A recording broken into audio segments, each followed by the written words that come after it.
The two diesels surveyed the shed.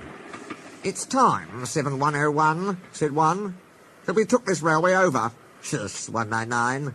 It's their railway, after all." "Not for long," persisted 199. "Our controller says steam engines spoil our image." "Of course we do," snapped Duck. "We show what frauds you are. Call yourselves engines? If anything happens, you care nothing for your train. You just moan for a fitter. We bring it home, if only on one cylinder."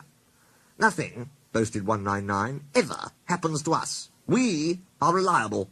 Vulgar noises greeted this. "How rude," said 199. "You asked for it," growled 7101. "Now shut up." Next day, Henry was rolling home tender first. "I'm a failed engine," he mourned. "Lost my regulator. Driver says it jammed wide open, and he can't mend it till I'm cool. However," he went on, "I've got steam, and driver can use my reverser, but it would happen after Duck fooled me with those tenders. Now they'll laugh at me again." He reached a signal box and stopped, whistling for a road. Opposite the box, on the up line, stood Diesel 199 with a train of oil tankers. Worse and worse, thought Henry. Now old Reliable will laugh at me too. The signalman came out. "For pity's sake, take this spam can away. It's failed. The Limited is behind. And all he does is wail for his fitter." "Spam can," fumed 199. "Stow it," snapped the signalman, "or I'll take my tin opener to you. Now then." 199 subsided at this dreadful threat, and Henry pulled the train out of the way. The diesel didn't help. It just sulked. The Limited rushed by with a growl and a roar. Henry gave a chuckle. "Look, spam can," he said. "There's your little pal." The diesel said nothing. He hoped 7101 hadn't noticed. 7101 hadn't noticed. He had troubles of his own. He was cross with his coaches. They seemed to be getting heavier. He roared at them, but it did no good. He struggled on for half a mile before being brought to a stand, growling furiously, unable to move a wheel. 7101's ejector had failed. "Well, well, well. Did you hear what signalman said?" "I thought they'd be laughing at me," chuckled Henry. "Now the joke's on them."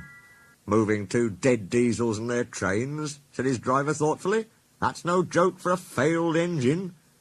"Do you think you can do it?" "I'll have a good try," said Henry with spirit. "Come on then," said his driver. "We mustn't keep the passengers waiting."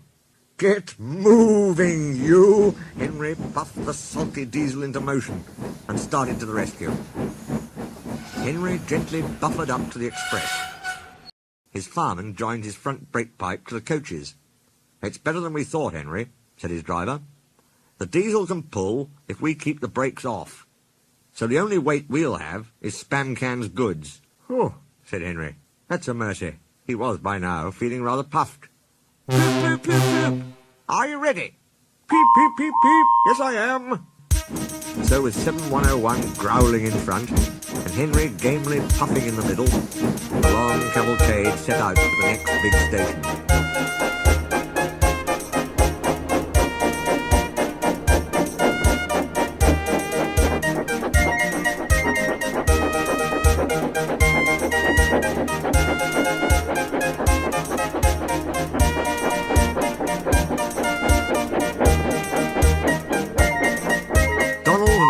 Scotsmen were waiting. They cheered as Henry puffed past. He braked the coaches thankfully. Spam Can and the tankers trailed far behind. Henry and 7101 went away together. "I'm sorry about last night," ventured the diesel. "That's all right. You did shut old Reliable up. And made a fool of myself today, too. Rubbish. A failed ejector might happen to anyone. I'd lost my regulator. You failed? And yet..." His voice trailed away in admiration.